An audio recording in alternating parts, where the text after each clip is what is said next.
Do you know the feeling when you've been trying to solve one mystery for your entire life? Nope? Well, Detective Anderson does. During almost 30 years of working for the police, he solved many riddles, caught hundreds of robbers, and helped save thousands of lives. There's a huge number of successfully solved cases on his record. At the age of 25, he caught a thief who changed his own face with plastic surgery once a year. When Anderson was 30, prisoners started breaking from jails all over the world. The detective successfully solved this case. At the age of 38, he discovered the secret base of a forbidden order in a volcano's mouth. By his 50s, he managed to explain all the most inexplicable things in the world. But there was something he couldn't solve. These were two mysteries from the 50s, cases of missing planes. All these years, Anderson has been scrolling through the details of this puzzle. Unfortunately, he was too young when this story began. All he had were guesses and notes. But today, a sudden thought struck him. For the first time in many years, he felt that he could finally solve this mystery. But to do this, he had to immerse himself in this story again. So he opened the closet and pulled out two old magazines with detailed articles about these incidents. The first one happened in the summer of 1955. July 1st, Pan Am Flight 914 was about to depart from New York Airport with 61 people on board. The plane model was a Douglas DC-4. It differed from modern aircraft, having giant propellers instead of turbines. So, all passengers fastened their seatbelts. The plane started taxiing down the runway, sped up, and took off. It went high into the sky and out of sight. Its destination was Florida. The flight time would be 3 hours. Dispatching services were watching the plane on their radar when suddenly, Pan Am 914 disappeared. The operator tried to contact the pilot, but received no response. New York reported this to Florida. They said they couldn't see the plane either. Usually, pilots notify via radio if a plane crashes or gets into a storm. But this time, just nothing. After several unsuccessful attempts to establish the connection, they deployed large-scale search operations. Communication with the plane was interrupted when it was flying over the Atlantic Ocean. Therefore, the air company had to admit the aircraft crashed into the water. But this version had no proof. When planes fall that way, rescuers find floating debris. Some parts of the cabin or luggage always get to the surface. This time, rescuers found nothing. The plane didn't transmit any distress signals and didn't leave any traces of the crash. It seemed like it just disappeared into thin air. People forgot about this disaster for 37 years. And then, something bizarre happened. 1992, Venezuela, Caracas Airport. The control tower received a signal about an unknown aircraft approaching them. It was weird because it wasn't supposed to be there. There were no flights scheduled for that time. The plane was landing. The dispatcher and the rest of the airport staff understood that something was wrong here. The plane looked old, with huge propellers instead of turbines. After landing, the pilot contacted the airport. Where are we? The dispatcher asked him to identify himself. A few seconds later, he received an answer. We are Pan Am Flight 914 departed from New York to Florida with a crew of 4 people and 57 passengers on board. The dispatcher didn't know what to do next. He and the airport staff understood what kind of plane they were looking at. What was this plane doing 37 years later and almost 1,240 miles away from its destination? After a few seconds, the startled dispatcher turned on the microphone and said, It is September 9th, 1992. You know that? A long pause followed. Then, the pilot responded in a panic. Oh no. Jimmy, where are we? No! Stay away! Let's go now! The airport staff saw the pilot waving his hands in horror through the glass. Then, he started the engines and took the plane to the runway. Pan Am 914 increased its speed and took off. The dispatcher tried to stop him, but the pilot didn't respond. The plane disappeared into the sky, and no one else had heard of it since that day. Detective Anderson finished reading the article. He frowned and looked out the window. Raindrops were hitting the glass. The storm outside perfectly depicted what was happening in his mind at that moment. He seemed to know what had happened to that plane. All the clues were there, lying right in front of his eyes. But to know for sure, Anderson had to move on to the next case. It was another article, dated 1989. It happened in 1954. Santiago Airlines Flight 513 took off from West Germany Airport.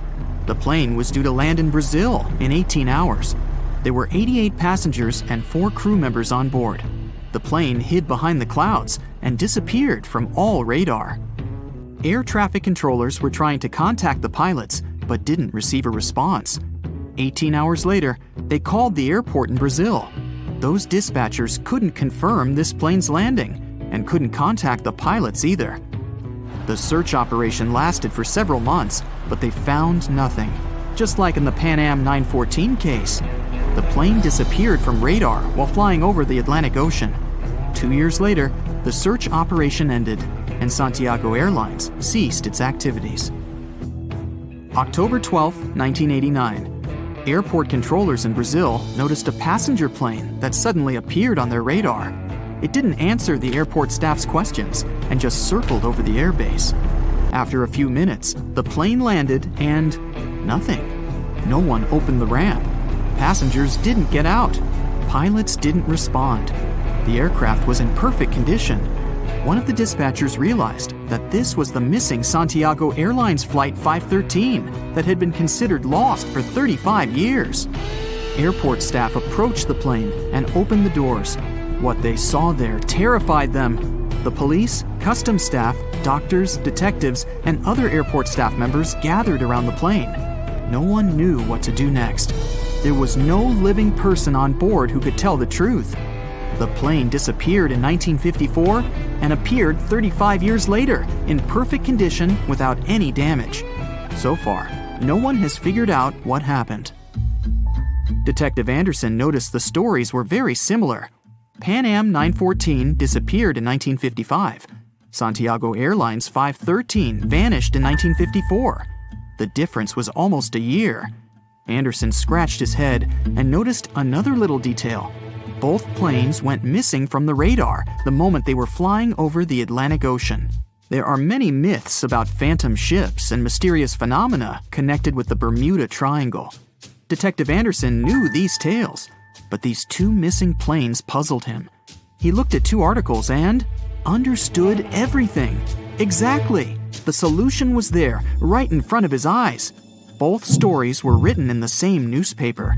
There was no real dispatcher who communicated with the planes. Nothing was known about the passengers. No newspapers except this one published news about these missing aircraft. It seemed they just took the same story and changed the dates, locations, and names of flights. Yes, the case was solved. It was all fake. The rain stopped. Detective Anderson looked out the window and heard the sound of a passing train. He remembered another weird and fake story. A story about a phantom train. It took place in Italy in 1911. 100 passengers boarded the train of the Zanetti Railway Company. It went through the picturesque mountainous area, got into a mountain tunnel, and disappeared. No one else had seen the train since then. All the passengers were lost, but not for long. They appeared in the past. There were records dated 1845. One unknown doctor from Mexico City wrote about 100 Italians who appeared in the city from nowhere. They were all dressed strangely and talked about one mysterious train. This was a completely made-up story. There was no proof or records about this train and the people who got into the past. Pilots can't eat similar meals when they're working. Imagine that you're on a transoceanic flight. The airplane is flying over the Pacific Ocean. Flight attendants deliver the dinner meals. Everyone is enjoying the pasta. The sauce tastes a bit funny though. That's probably okay. After all, you are eating an aircraft meal. It can't taste like a 5-star chef plate. Time goes by. Oh no! You were right! Something was indeed wrong with the food.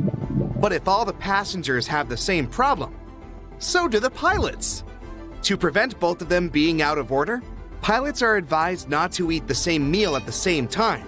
In such a scenario, if one pilot feels bad, the other one can take over.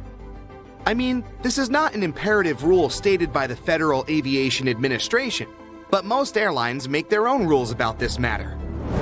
Flight attendants have access to hidden equipment, such as a defibrillator, supplemental oxygen, a fire extinguisher, and duct tape. But probably the most interesting gear they have is handcuffs. These objects are there to protect passengers from others, and sometimes from themselves. Turns out that flight attendants have everything they need to defuse a troublemaker. Aviator sunglasses look cool on pilots in movies, but in real life, they don't wear polarized glasses. First off, they have a glare-reducing effect. This can cause some trouble in the cockpit. A pilot has to read instruments, but the stuff in the cockpit, such as LCD displays, emits polarized light. So a pilot with those cool polarized glasses can't read the displays with 100% efficiency. Pilots shouldn't wear these glasses simply because of safety concerns. Imagine a shimmer of glare coming from another plane's windscreen, but the pilot missed the sign because of polarized sunglasses. Ever noticed a hole in the tail of an airplane? Well, most commercial airplanes have it. Next time you get into an airplane, take a closer look. The hole has a fancy name, Auxiliary Power Unit. It looks like a hole from the outside, but that is actually a hidden turbine engine. Most of the time, the APU will remain off for the entire flight. It will start working when the plane lands. It provides power to the cabin lights, air conditioning, and cockpit electronics. Don't underestimate the APU's power, though. It can also provide the power required to start the main engines. You've watched a Brightside video and learned what the APU is. A perfect icebreaker. Unfortunately, you're not in a chatty mood. You just want to take the plane, land, and start your vacation. Yet again, there is only one door to board. You are at the end of a queue. Why don't planes generally have multiple doors? According to the experts, the biggest issue is that the bridge takes up a lot of space. When an aircraft is loaded from the front and the rear, it takes up 2 slots. This is not ideal for the administrators. Newly remodeled or constructed terminals tend to have dual boarding compared to the older terminals. Change of scenery, let's jump into a cruise ship. There are hidden passageways and secret doors in ships. These secrets are from an insider. Staff on the ship mostly work in their designated area. How does a worker get from one place to another without using the stairs and doors that the passengers use? There is a network of corridors and stairs all around the ship, used only by the crew. I mean it when I say secret doors. They blend with the walls, so they go undetected by those who don't know where the door is. Maybe you can stumble by accident. Here is a clue. Pay attention to the walls near the guest stairs. Try to think of those gigantic cruise ships as floating metals. This leads me to a cruise cabin fun fact. The walls of the cruise ship cabin are magnetic. Imagine you're traveling to multiple countries on board a cruise ship, a single-month voyage. You collect destination-themed magnets and decorate your cabin. True cruise fans know this magnet magic, so they put a couple of magnetic hooks into their luggage. Neat tip, use magnetic hooks to add extra storage in your cabin. Hang clothes and accessories, postcards, or hats. Speaking of ships, why do some ships and boats have small holes constantly releasing water? To keep the bilge free of water. Water builds up over time inside the bilge, and the bilge pump automatically pumps the water out again. Ships don't have headlights. Using a headlight could prevent accidents. If they work for cars, why not for ships? Headlights are the source of light, but the light that comes out of them bounces back at the light source at some point. With cars, for instance, headlights work because the area you want lit is narrow, and you can easily take action if you see an obstacle on the road. For ships, this is super hard. The light source should be powerful enough to light the area the captain wants to see. Large cargo ships, for instance, need more than a mile to stop or take action. Plus, imagine how much brighter should the ship's light be to light the whole area in front of it. They do see each other with different sorts of lights called navigation lights. These are small but practical. They arrange it in a standardized way so that ships could see each other. The exciting thing is that they don't just notice one another in the dark, they also understand each other's movements and directions. Here's an example. Imagine a ship with 2 nav lights. The one on the front is lower, near the ship floor. The other one on the back is high up. This means the vessel goes to the right. It can safely pass by the other ships without hitting them. Trains don't have seatbelts. A bit weird. Every time there is a crash related to trains, this matter comes up. Pretty much nowhere in the world seatbelts are used on trains. Various studies have been made about this issue. Some of them created simulations of accidents, and the results were surprising. Using a seatbelt on a train could potentially increase the number of injuries. In cars, seatbelts are highly effective in protecting the passenger and are used all the time. The logic behind the seatbelt is to protect the person when a collision causes rapid deceleration, but trains carry so much momentum that they don't stop rapidly. On a plane, passengers use a seatbelt on takeoff, during landing, and if turbulence occurs. There are no such things for trains. Entering and leaving a station is not a high risk. Experts believe focusing and making investments are other ways to improve railway safety. Now, you are traveling by train. You look outside the window. There are small stones along the railway tracks to accompany you on the journey. Those stones are formerly known as track ballast. They do a very important job. They provide support to and maintain the tracks. They're not there by mere coincidence, though. Now look at the stones closer. You can notice that there is no single smoothly cut stone on the tracks, because they're not regular stones randomly poured at the rails. Each rock has sharp and abrupt edges. Sharp edges hold on to each other. They protect the railroad from harsh concussions. They facilitate water drainage in heavy rain and keep down the grass and other weeds. Now imagine replacing those with round pebbles. They will slide down. Eventually, the ballast will spread out and tracks will fall apart. The last thing you would want, especially if you were a passenger on that train. Each airplane carrying over 19 passengers must have a crash axe. You will see it installed as a firefighting device. That way, if there's an electrical fire, crew members can cut away the cockpit or some other panels. The pilots can actually break the windscreen if something bad happens and people need to evacuate. Passenger planes are mostly white to protect them from solar radiation and its effects. Aircrafts need to remain cool at airports in particularly hot countries, while passengers are going in or out. Brilliant white paint can bounce the sunlight back. It also protects some parts of the plane that are made of composite materials, and prevents their damage since there's higher ultraviolet radiation at high altitudes. Commercial planes must get to speeds of at least 155 miles per hour to achieve stability and safety at takeoff. Some smaller planes can sustain altitude even at speeds of 30 miles per hour. But when speeds are that low, the plane can easily get destabilized and could even fail the takeoff. The white trails that planes leave behind, also known as contrails, are created because of water vapor. Vapor is produced during the combustion of fuel in plane engines. When the plane reaches its cruising altitude of 32,800 feet, temperatures get quite low, about -67 degrees Fahrenheit. It's really cold. So, the water turns into particles of ice. How long these particles are going to remain visible mostly depends on humidity. The higher the level of humidity is, the bigger those trails get and remain visible even long after the plane has disappeared. Airplanes all over the globe get struck by lightning almost on a daily basis. A regular airplane in commercial service gets hit on average once a year. How often it happens depends on a couple of things. First, how many landings and takeoffs the plane performs, since lightning mostly strikes at heights between 5,000 and 15,000 feet. It also depends on location. For instance, it's more likely for a plane to get struck by lightning around the equator and in some other parts of the world. Modern planes are designed to withstand such strikes. They have to go through special lightning tests to prove they can cope with strikes. Planes mostly fly at altitudes of up to 7 miles. There are some benefits like the thinner air or producing less aerodynamic drag, which also means less fuel consumption.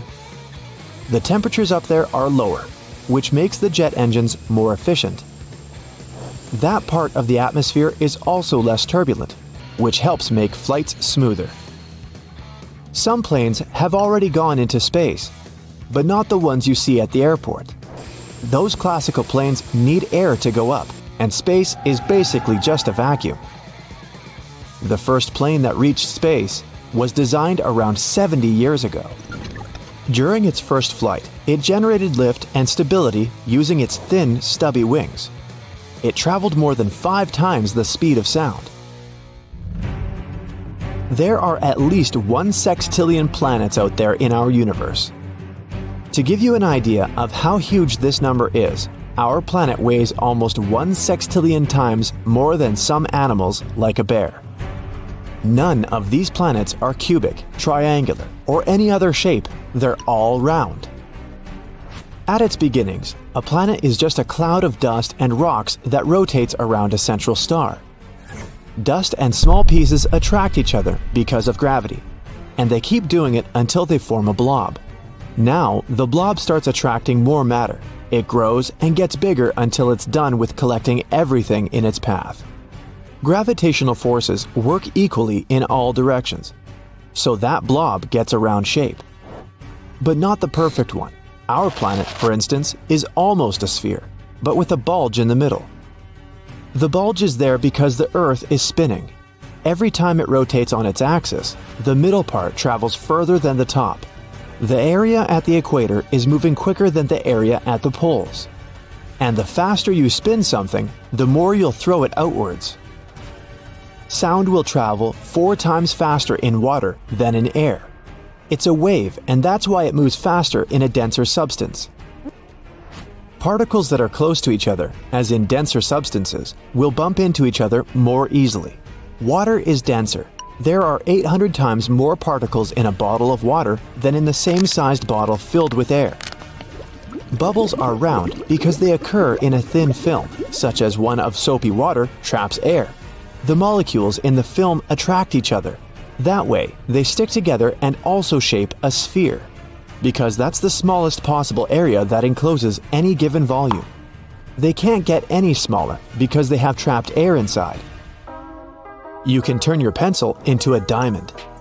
If you apply a temperature of 2,550 degrees Fahrenheit and pressure of 55,000 atmospheres, you can transform graphite into diamond. There are actually 2 variations of a single chemical element, carbon. Diamonds aren't just used in jewelry, but for different purposes, for example, as a cutting tool for electronic devices. Beavers are amazing builders capable of creating cool and complex riverside structures. They build them to protect themselves from wild animals that might go after them, like wolves or bears. But not in the way it may look at first. Beavers don't really live in their dams. They only use them as a barrier, making some sort of a pool or pond of deeper water. That's where their real home is, in the pool. It's like a small island or dome lodge. It's a dry area where beavers are safe. They can also store their food there. These pools are deep enough for land animals to avoid them. Beavers dig underwater tunnels that are entrances into their home. If a predator or some other danger is coming, they can quickly escape to safety. Some animals sleep while standing. Zebras, elephants, horses, some birds like flamingos. Cows can sleep while standing, but they prefer to lie down when they want to rest. To sleep while standing, animals need to have legs that can align vertically. That way, they don't have to activate their muscles to keep them standing. Their knees also lock in place. It's better for these animals to sleep while standing because they'd probably be too slow to react if there was a predator going after them. When we laugh in some unpleasant situations, or when we feel nervous, we're actually trying to mask our true emotions. For example, you do something embarrassing and try to cover up the shame you feel. Also, we're more relaxed after laughing, so if you're nervously chuckling in an unpleasant situation, it can help you clear some of your negative emotions.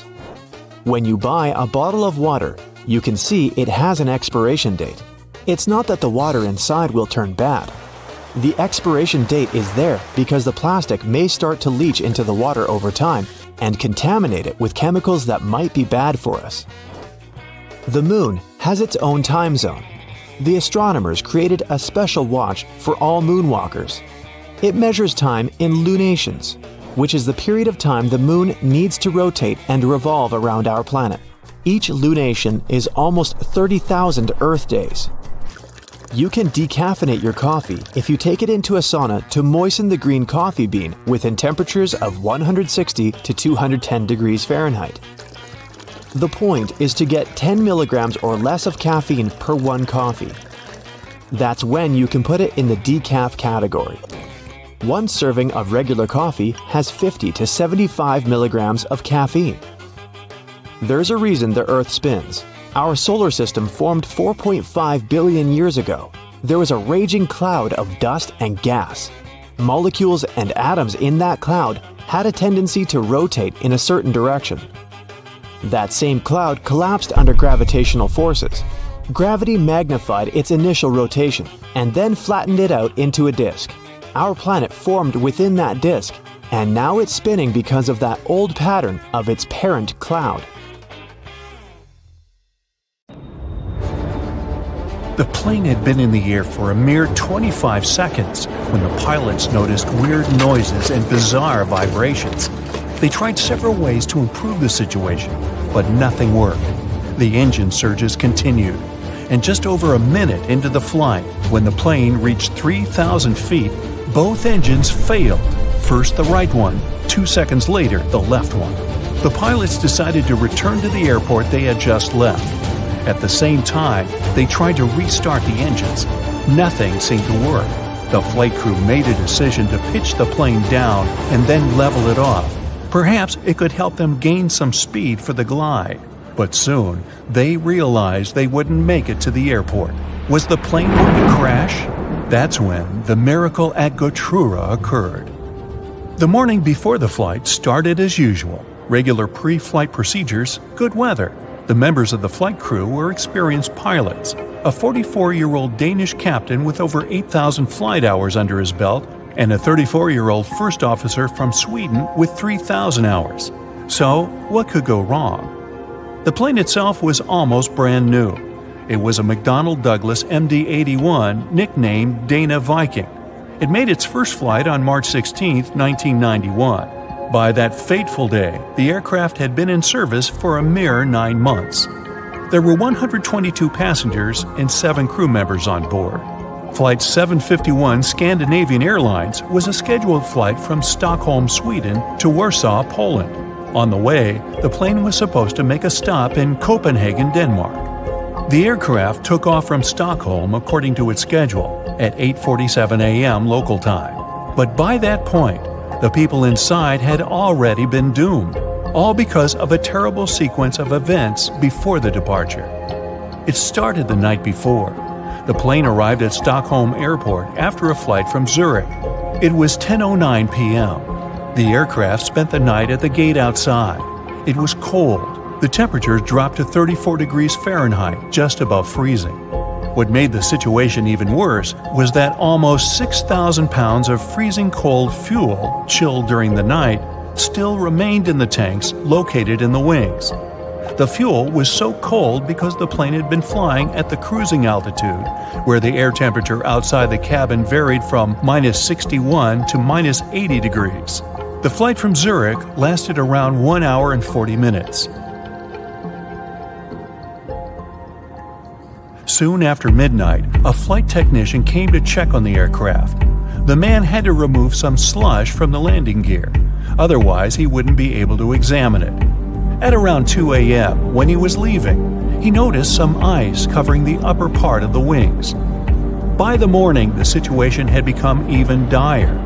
A layer of clear, almost invisible ice had formed on the tops of the wings. The plane had to leave the gate at around 8:30 a.m. An hour before the departure, the mechanic responsible for the plane noticed that some ice covered the underside of the wings. He decided to make sure there was no ice on the tops of the wings. He climbed a ladder and put one knee on the wing. Then he bent forward to touch the front part of the wing. There was no ice, just some slush. The mechanic decided to make sure everything was fine with the air inlet of one of the engines. He didn't find anything abnormal. Soon after that, the personnel used more than 220 gallons of de-icing fuel to remove ice from the plane. The mechanic consulted with the captain of the aircraft and ordered the staff to de-ice the underside of the wings as well. After all, he had seen some ice there. But no one thought to double-check if there was clear ice on the tops of the wings. After they had finished the procedure, the mechanic reported to the captain, "We're done here. De-icing finished. There was a lot of snow and ice, but everything's clear now." The captain thanked the mechanic and carried on with the pre-flight procedures. The plane taxied to the runway. Its engine's anti-ice systems were switched on and didn't show any malfunction. But several passengers later claimed they had seen ice sliding off the upper side of the wings while the plane had been taking off. And still, the plane left the ground and headed for Stockholm as usual. But shortly after the takeoff, several pieces of the overlooked ice broke off. At full speed, they slammed into the fans of the engines near the tail on both sides of the plane, ruining the blades. It led to a series of surges, and the rest is history. Meanwhile, somewhere in the cabin, Scandinavian Airlines flight captain Per Holmberg, who was on board as a passenger, noticed something was amiss. At first, he informed the flight attendant sitting in the rear jump seat that the right engine was surging. She tried to contact the flight crew, unsuccessfully. Then, the ununiformed captain rushed to the cockpit and asked if he could help the pilots. The first officer gave him the emergency checklist, and the captain asked him to start the auxiliary power unit, a small gas turbine in the tail of the plane. Holmberg's advice and help were invaluable, but was it enough to save the plane and the people inside? When the plane emerged from the cloud cover at an altitude of 890 feet, the pilots realized they wouldn't have enough time to make it back to the airport. An immediate emergency landing was unavoidable. The assisting captain passed the order to the cabin crew, and they started preparing the passengers. There was a large field to the north of the plane, but the captain realized they didn't have enough time to reach it. So he chose a much smaller field in a forested area in the direction of flight. It was not far from the village of Gotrura in Uppland, Sweden. The plane was just 1,300 feet above the ground when the assisting captain started extending the flaps. At a height of 183 feet, the captain reported to Stockholm Control, "We're crashing to the ground." 7 seconds later, the plane hit several trees and lost a huge chunk of its right wing. By that time, the landing gear had already been extended and the speed had decreased to 139 miles per hour. Moments later, the plane's tail struck the ground and broke off. The aircraft kept sliding across the field, still at high speed. It traveled 360 feet, with its main landing gear leaving marks on the field. At one point, the plane lost the main and nose landing gear. Its fuselage broke into 3 parts. Miraculously, there was no fire. If you look at the pictures from the crash site, the plane torn into pieces with its parts scattered across the field, it's hard to believe that all 129 people on board the plane survived. It seems like a miracle, but it was also thanks to the flight attendants' quick reaction and the correct instructions they gave the passengers. They didn't panic and told the people to adopt the brace position just in time to avoid fatalities. Even more surprising, almost all passengers, except for 4 people, made their way out of the plane on their own. No wonder this accident was nicknamed the Miracle. The aircraft, though, wasn't as lucky. The 9-month-old plane was damaged so badly that it was an immediate write-off. Everyone praised the actions of the flight crew. The landing was incredibly skilled, especially in such a fast-developing, very dangerous situation. The captain himself admitted that few pilots were ever forced to put to the test the skills they got during training, at least not to this degree. He said he was proud of his crew and relieved that everyone had survived, and he never returned to piloting commercial planes. A shadow is cast when you have an object in the path of light. Light travels in a straight line, which is why you always get a shadow when something's in front of a light source. Birds and airplanes are no exception. They do cast shadows, but we can't see them. The closer the object to a source of light, the denser its shadow, and vice versa. If the object is too far away, its shadow disperses. A commercial airplane flies at 35,000 to 40,000 feet. At such a height, you barely see the plane, let alone its shadow. It's too far from the Earth's surface, so its shadow is scattered and you can't see it. The same goes for birds. But if there was a giant asteroid passing by the Earth, you'd see its shadow, based on the same principle by which lunar and solar eclipses work. A solar eclipse is when the moon is directly between the Earth and the sun, blocking the sun's rays. That casts a shadow on some parts of the Earth. The moon is 400 times smaller than the sun, but it's also 400 times closer to our planet than the star, which is why they seem the same size in the sky. But since the moon is smaller, its shadow is not big enough to cover the whole Earth, so it's only cast to some parts of it. Lightning is never a triangle, straight line, or circle. It has a zigzag shape. Lightning is an electric current, like those you have in your house, except this one is much more powerful. It always takes the path of least resistance. There are lots of things in the air, like dust particles, gases, and other substances, so it's uneven and irregular. Let's say you have a mound of sand. When you pour water, it won't flow downward in a straight line, but in specific patterns, seeking the best way through the sand. The same happens with lightning. Antarctica has icebergs that look like giant ocean waves frozen in motion. Despite their appearance, these formations are created over long periods of time. The ice got lifted, compacted, and shaped by the wind and other elements, accidentally taking the wave shape in the end. Blood Falls is a glacier in Antarctica that pours out some sort of red liquid that looks like blood. Scientists say it happens because there's a salty lake with a large iron content under the glacier. Salt water freezes at a lower point than fresh water, so it melts the ice above, letting the river flow. This is the coldest glacier on our planet, which is why the water can constantly flow without melting it. And the red color is because of the iron in the water. Antarctica is the only continent where you can't find reptiles. They're cold-blooded, which means they depend on heat from their environment to keep their bodies warm and can't survive in cold, icy regions such as Antarctica. Penguins can relax. No snakes or crocodiles to bother them there. Only a quarter of the Sahara territory is sand. There are mountains and oases, but most of the desert is covered in gravel. And it's not the biggest desert on Earth. Antarctica is.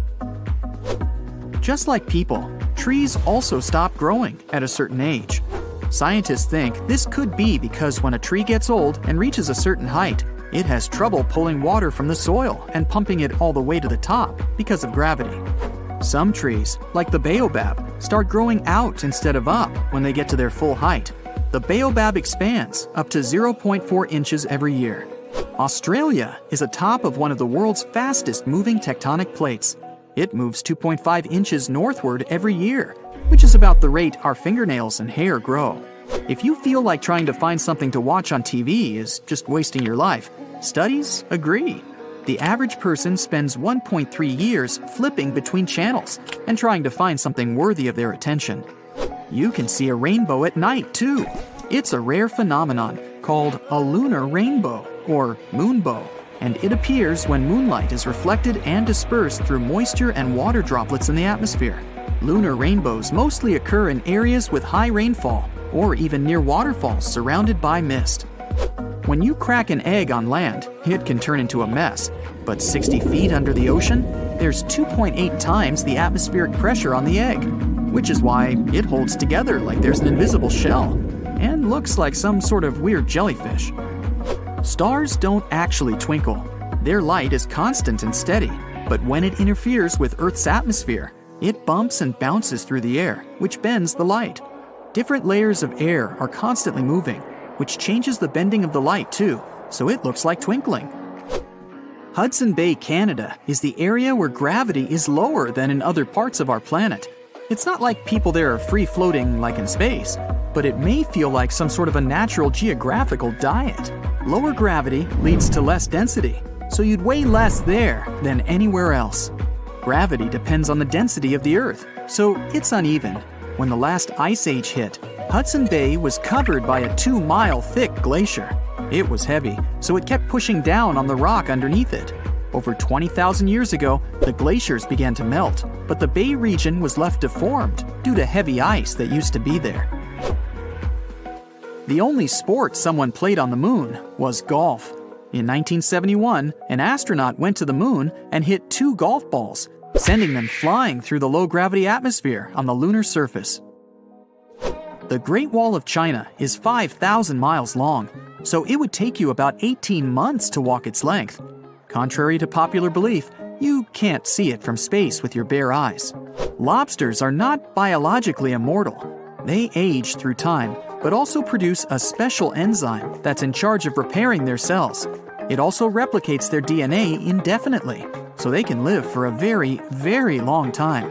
If you went to the deepest part of the ocean, you'd feel an incredibly strong pressure, more than 8 tons per square inch, which is like having 50 jumbo jets lying on top of you. The sun is the biggest object you can find in our solar system.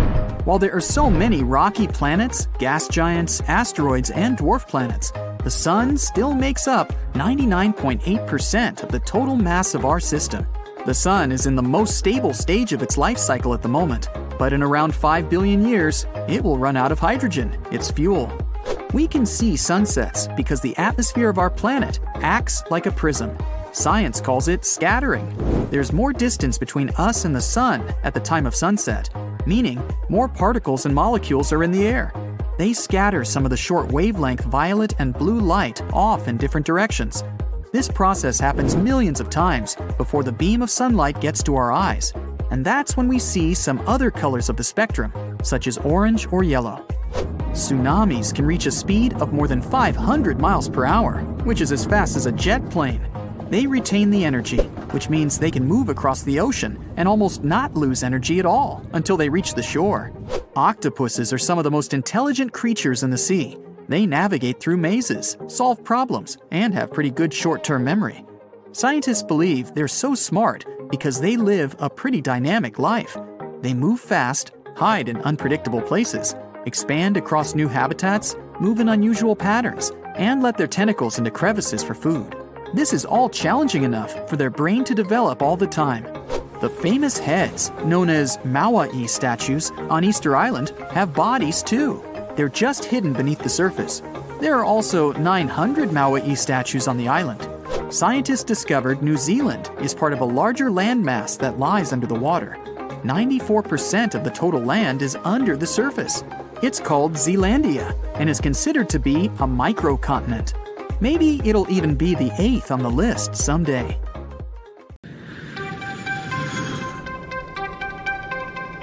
Seat pockets on planes are mostly filled with in-flight magazines, a plane safety guide, and information about the airline. But they're also home to all sorts of trash, grime, and bacteria that just don't belong there. A passenger coughs into a tissue or wipes their runny nose with a handful of them. But instead of immediately getting rid of them, it gets placed into the seat back pocket. Now another passenger comes along on the very next flight, sitting in that same exact seat. With limited space around them, putting some of their belongings into the pockets leads to potentially millions of germs spreading significantly to them. It's no wonder that these seats' back pockets can get so nasty. Everybody puts their trash inside of them. Passengers often leave uneaten candy bars, diapers, apple cores, and nuts. This leaves crumbs and other matters everywhere. All of this trash is taken out before the next flight, but they're rarely ever deeply cleaned. It's all dependent on the airline itself as to how often they'll really clean the plane and wipe everything down properly. The plastic tray tables where we eat and place our things are one of, if not, the dirtiest parts of any airplane.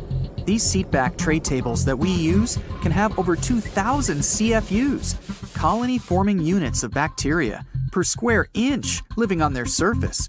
The ridged texture keeps cups of soda from sliding off the table, also creating tiny mountain ranges where the microbes attach themselves.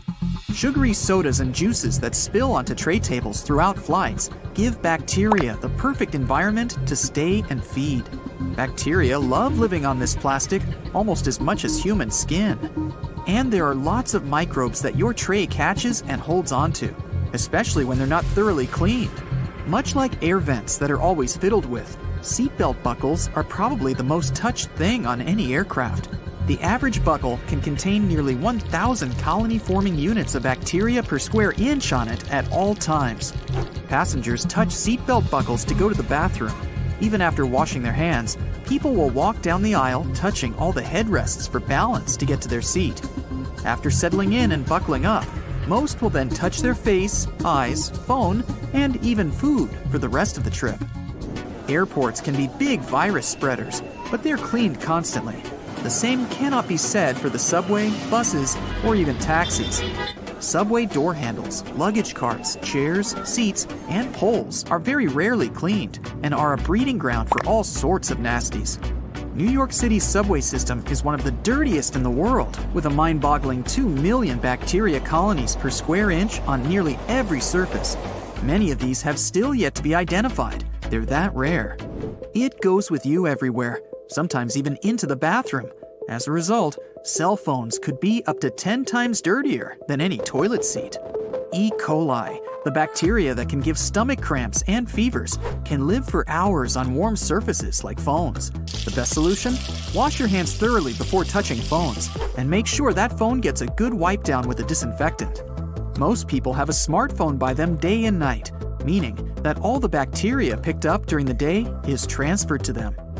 Everyone touches the remote control at some point, but it isn't even thought of when cleaning the house. It falls to the floor or gets into the side of the sofa, a warm, dark home for mold and bacteria, where there are lots of crumbs and grime. A good clean with an antibacterial wipe every so often will help keep it shiny and germ-free.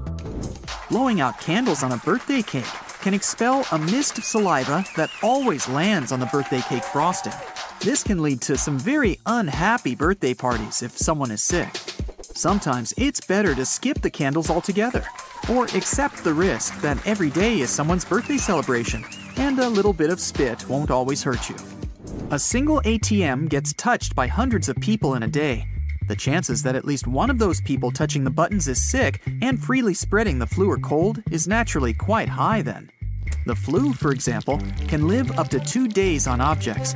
It can even be days after someone has recovered from that virus that it'd still be active and spreadable. ATMs are cleaned, but not all the time. It would be impossible to service every single one in a major city daily. A single dollar bill can be home to thousands of different kinds of bacteria, including the usual suspects like E. coli, staph, and a bacterium that causes acne breakouts. Paper money can reportedly carry more germs than a household toilet, and bills are a hospitable environment for gross microbes. The smaller in value of the bill, the dirtier it will be because it's in circulation more. Money can't be cleaned like a lot of things, but taking it to a bank for new, hopefully cleaner bills is possible. Use hand sanitizer and wash your hands after handling money too, just in case. Grocery store shopping carts can have more bacteria on them than what's ever been found in public restrooms. That includes toilet seats and the flushing handles. Cleansing wipe dispensers have been appearing at many major grocery chains, and some stores even go the extra mile to clean them after the day's through. But these simply aren't enough to keep up with the petri dish that the handles are. With over 100,000 bacteria per square inch, it's nearly impossible to keep them clean. Toothbrush holders hold onto moisture and are rarely cleaned, making them one of the dirtiest things in our homes. It can be filled with salmonella, E. coli, and lots of mold over time when it's not getting cleaned regularly. Wash your toothbrush holder in hot, soapy water every week to minimize the chances of getting sick. Toothbrushes should be changed every 3 to 4 months for a very good reason. It takes a while for the toothbrush to dry. This creates the perfect home for mold and fungus to spread and grow. There can be more than 600 different kinds of bacteria living inside of your mouth. A kiss alone can transfer about 80 million bacteria from one mouth to another. A good brushing routine will have around 1,000 to 100,000 bacteria living on each tooth's surface. But for those that don't brush, bacteria can be up to 100 million or 1 billion bacteria on each tooth. The dirtiest thing in our home can only be one thing: the kitchen sponge. It's wet, absorbent, and food and dirt are rubbed into it all the time. Then we wipe down our kitchen tops just to spread all that grubbiness around some more. Sponges are very hard to keep clean. The best way to keep things sanitary is to replace it when it starts to smell bad.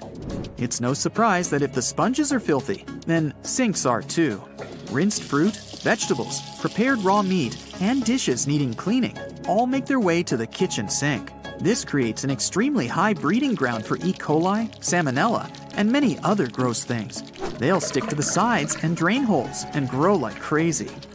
Clean sinks before and after each use, and make sure to keep them as dry as possible to prevent any mold growth as well. Restaurant menus and condiment dispensers aren't cleaned nearly as often as they should be. If someone with a cold was using the condiments right before you, this greatly increases the chance of the cold-causing bacteria being on your hands and then your fries. Menus are rarely washed with disinfectants after each use. Customers have been touching quite a few things like chairs, tables, their faces, or hair before they give the menus back. Dog toys need to be cleaned regularly to prevent any bacteria or mold growth from spreading too much. Each time a dog slobbers on a toy, they don't just transfer their mouth bacteria. They've created a sticky, wet place for other germs to live on. There's no way of telling just what their favorite plaything has picked up around the house or yard. Purses and bags could have more bacteria than we really considered. They're regularly placed on dirty floors, bathroom floors, countertops, and out on the street. This exposes them to all sorts of germs, like salmonella, E. coli, mold, and fungus, all the time. Alcohol wipes are very good to carry around in your purse or bag to give them a good wipe down when needed. Drinking fountains are a cesspool of bacteria and germs. Over 2 million bacteria per square inch can be found on the fountain's faucets alone. As they get wet and touched by hundreds of hands, the bacteria and mold begin to grow. If someone has coughed or sneezed near it recently, those particles will cling onto the water. This creates a higher chance of the next person drinking from it catching something. The food on the tables in the cruise ship's dining room seems freshly made. It looks like everyone just picked up and left. You panic and run outside to the main deck. There are plenty of slippers and sandals lying around, but no people around. You bend over the railing and see that the cruise ship is still moving. There's not a single staff member in sight. Your first guess is that they've all gathered somewhere for some reason, so you make your way to the captain. You walk through the long and maze-like corridors before you reach the control room. The door is wide open and someone has set the ship to cruise control. Some scenarios play out in your head. Scenario number 1 is that while you were asleep, everyone else woke up and decided to pull a prank on you, so they must be hiding somewhere on the ship. When you freak out because no one is around, they'll pop out of nowhere and surprise you with an awesome party and cake. The second scenario you come up with is that while everyone was enjoying their cruise, the ship accidentally entered the 4th dimension with everyone, including the animals on board. But then, why did they leave you behind? The third possible scenario is that everyone found a better cruise ship nearby and decided to abandon the ship for a better one. They just forgot to tell you. But why did they leave their stuff behind and their food half-eaten? You try to figure out what the controls mean, but it's just a bunch of random gizmos and flickering lights. There is no pop-up manual to study, but there is pretty fast Wi-Fi. You start your laptop and do a quick search on what some of these things mean. You quickly figure out that the ship is in safety mode and has automatic sensors to detect when the water gets too rough. You open up social media and try to contact some people, but your phone doesn't have a connection. Only the laptop, which is connected via cable, works. There's a radio to contact the mainland. You ring in, but no one's answering. Suddenly, your notifications pop up. You look at photos of your friends on vacation or back home. But they're not there. Only the backdrop with no one in there. Everyone has officially disappeared, except you. You try one last time to contact the rest of the world, but nobody is answering. You check out some of the cruise details and find out that the ship will need around 11 days until you reach the nearest dock. After looking at the map, you see a small remote island that's only 4 days' trip away. The cruise ship travels around 20 knots, which is around 23 miles an hour. Meanwhile, you discover the ship and enter some of the fancy places. The ads on TV just show an empty backdrop of the cruise ship without people, which makes it look quite lonely. On a 7-day cruise, a large ship can use over 9,000 pounds of lettuce and 45,000 pounds of eggs. In general, there are 2,000 steaks and 1,000 baked potatoes consumed per day on a cruise with more than 1,000 people. There is so much food and ingredients on the ship that you can technically last for years. You reach the receptionist desk and talk over the intercom radio to make official announcements. Hello? Hello? Just the sound of crickets. Okay, if this is some kind of prank, it's not funny. You can come out now. I'm going to the underdeck for some snacks. You wait for an answer, but no one is coming. You decide to go to the lower decks of the ship, but before you head down, you check out the ice skating rink with no one there. You slip on some ice skating shoes and go for a little spin. It feels good with no one to bother you or tell you what to do. After that, you check out the game room and play some arcade games. You use the coins from the counter and play for hours. The sun begins to set, so you decide to have a refreshing drink and enjoy the view. You sit on the top deck where only the VIPs are allowed and grab the biggest sunbed to lay on. It's so quiet that you can hear the ocean waves. You fall asleep there and wake up the next morning because of the bright sun. You walk around trying to see what to do. You grab a golf club and start swinging. You get the balls into the ocean and keep playing until you get bored. You realize that you got sidetracked with the activities and want to go to the lower decks of the ship. You check out the staff-only entry with a pass that you found lying around. You start descending to the bottom. It's getting darker. The power isn't working, so you grab a flashlight and look through the rooms. Crew members usually live in a dorm-style room with shared bunk beds. They have a common area for eating staff meals and have access to other recreational activities. The kitchens that serve the main restaurants are also located in the bottom areas. All the rooms look the same. There's a lot of noise coming from the engine room, which makes it creepy. The pipes are clanking and popping sounds bust from random places. The lights are flickering. There are shadows following you as you're moving with the flashlight you picked up from one of the rooms. You're scared. You call out to see if there's anyone there, but all you hear is your own voice echoing through the corridors. You're lost.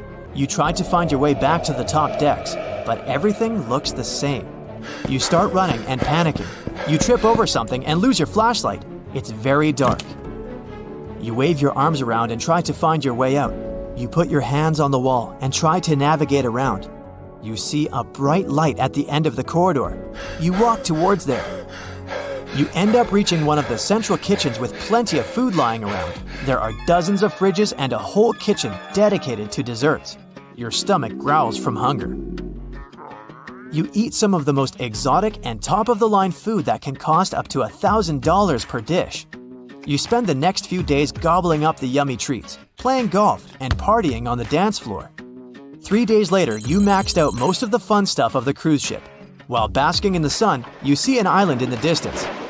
You grab your binoculars and notice the dock where the ship is heading to. You quickly head to the control center and see the map. It needs 30 minutes to arrive, but you don't know how to park the cruise ship. You end up lowering the anchor to stop the ship. You'll then use the rescue boats for rowing to the island. You gather some supplies and food and row. Maybe someone on the island can help you out. You descend and row to the shore. You enter the city, but it's empty. People have left their cars in the middle of the road during their commute. You head to the police station to see if you can get some answers, but nothing. Months later, you've explored the whole island and saved plenty of food from the cruise ship. After 5 years, you've taken complete control over the island and learned how to drive the cruise ship properly. You haven't seen a single person since that day on the cruise ship. It's like everyone picked up and evaporated. 10 years later, you're sitting in the radio tower. You have a full-grown beard and fields of crops all over the island. You haven't stepped foot on the cruise ship for 3 years. Suddenly, you catch some signal on the radio in Morse code. Someone from the mainland is trying to contact you. You decide to get back on the ship and make your way there. Now, if you've ever watched a cartoon about an elephant, you've surely noticed a scene where this huge animal is running from a small mouse. That's because the myth surrounding them, the one about elephants being scared of mice, is as big and powerful as these animals are. It turns out elephants do not have any particular dread of these small rodents, but they don't see well and tend to move a bit slowly. so they may be spooked by a faster-moving animal or even a bird if they're caught off guard. Speaking of myths surrounding animals, we've all been told at one point that bats are blind. In reality, these small flying creatures can see, but their vision is reduced to black and white hues. But at night, they can see way better than we do. Their vision lacks the color receptors that we have, but in low light, we don't see much color either. Bats have a built-in sonar and can navigate their surroundings better at night. That's because they calibrate their direction based on how sounds bounce back from the nearest object. The myth about bats being blind probably appeared because these animals don't see as well as we do in daylight. If an insect falls from a certain height, does it sustain any damage? Well, the subject is a bit complex, but let's take ants for example. Ants don't get any injuries during such a fall, and that's because they're so small. A lot of other insects can fall for miles and still be fine. The explanation has a lot to do with math and physics, but to put it simply, so I can understand it, most insects are not heavy enough to impact the surface they hit. More so, while falling, they don't actually gather speed, they slow down. An ant's relative large surface area for that tiny weight creates a lot of drag as the bug moves through the air, so it slows down as it reaches the end of its flight. There's a similar myth surrounding pennies falling from a tall building. Some people claim that when a penny is dropped from a great height, it speeds up, and it can end badly for a person in its way. In reality, because of its size and shape, a penny falling down from a tall building can cause the same damage as a falling leaf. Should it fall on your head, you'd only feel a tiny bit of pressure. As it descends, the penny collides with air particles, which prevents the small object from accelerating. And of course, that's a drag. That resistance of air surrounding it is the reason why the penny cannot harm anyone.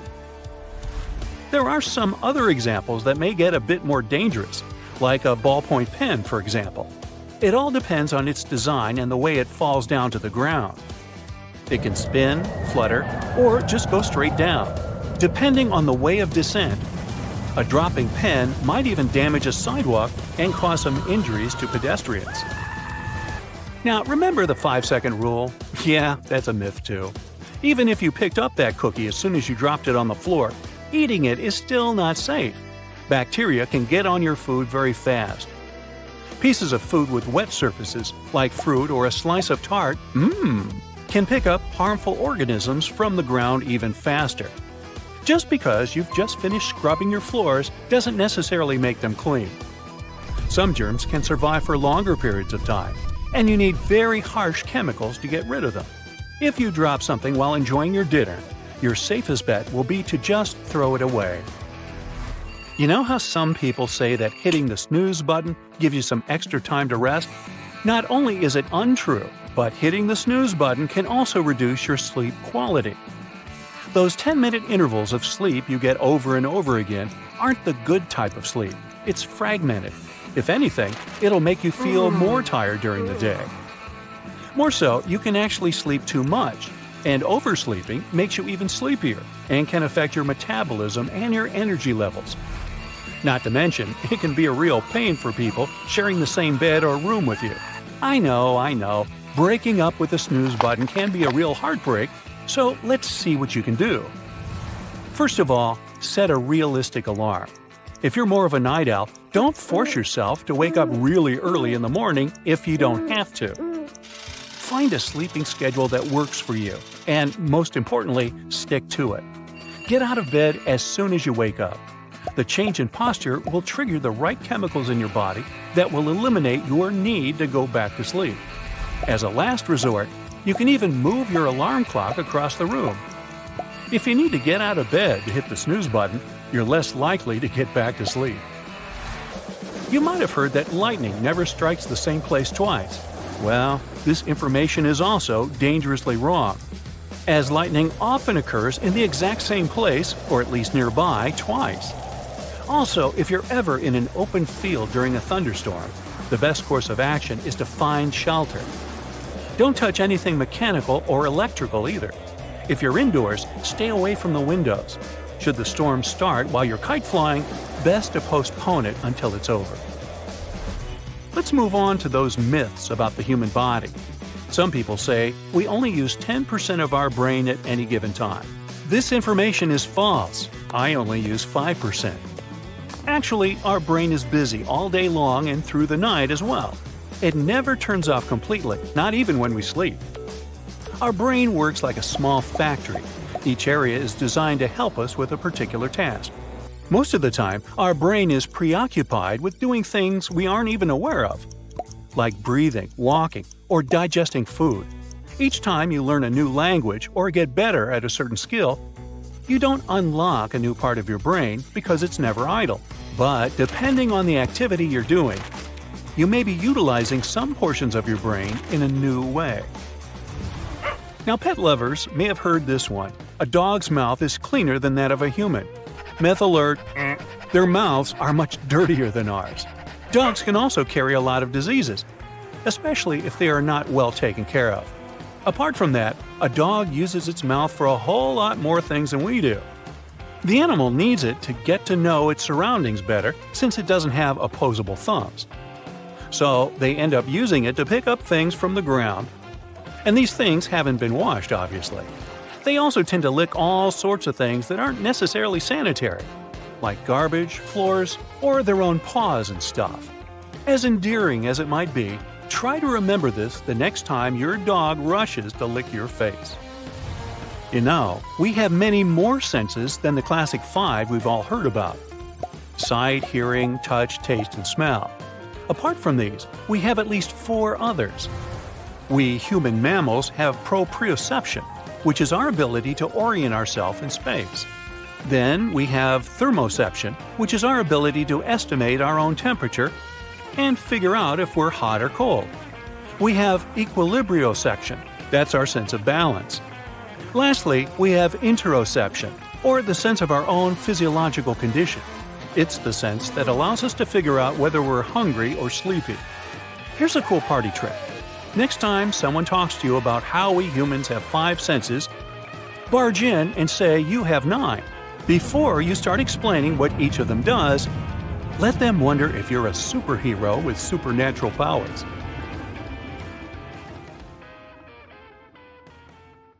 The stage is set. You're in the spotlight and everyone is looking at you. The piano's glossy texture shines brightly in the light. You lay your fingers on the keys and start playing. Since you have 20 fingers on each hand, you can hit multiple notes and make the sound richer. Each piano chord can have extra octaves and additional notes now with 40 fingers on the piano. After you finish, everyone stands up and claps for you. The sound of clapping is so loud since the palms are huge to fit 20 fingers on each hand. Now you're in a boat in the middle of a lake, ready to go for a swim. Your friend pushes you in and races you to the shore. Since you both have 20 fingers and toes on each limb, it's easy to swim and paddle. They act like natural rudders. You beat him and make it to shore. After that, you swim back to the boat, paddling with your hands and feet. After swimming, you go for a hike and notice a nice wall to scale. You get your gear ready and place each large palm on a nice fitting rock. Your grip is tight and you hang on to many different rocks that aren't the typical size of a 10-fingered rock. You manage to climb to the top and see the breathtaking view of the countryside. An iron suit and a confident smile. Yup, you're ready to nail that interview. You walk into the building like you own it and wait for someone to escort you to the CEO's office. Everyone notices your confidence and smart look. You're called in for your interview. You unleash your disarming smile and pop your suit up. You enter the room and extend it for a sturdy handshake.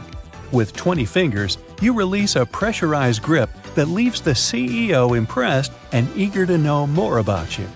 You leave the building gleaming with a winner's attitude, and it's not long before they call you back for another interview.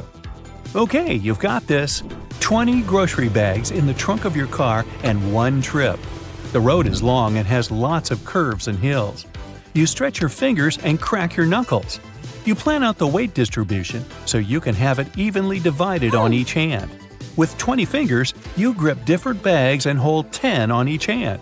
It's heavy, but hey, think of it as a leg and shoulder workout. You take them out of your trunk and make it quickly across the plain all the way to your house. Success! In one trip, you managed to get all the bags except one. Oh wait, never mind. You put the bag inside another bag before you left. But you do need to go back to your car and close the trunk. After a long day at work, you need to meet up with a friend you haven't seen in a long time, and you've been working way too hard today. On the way, you see a nail salon. You hop in for a quick manicure. But with 20 fingers on each hand, it's like doing a treatment for 2 people. Time is ticking, and you only have one hand done. Your friend calls you and tells you that she's waiting for you at the coffee shop. On to your next hand.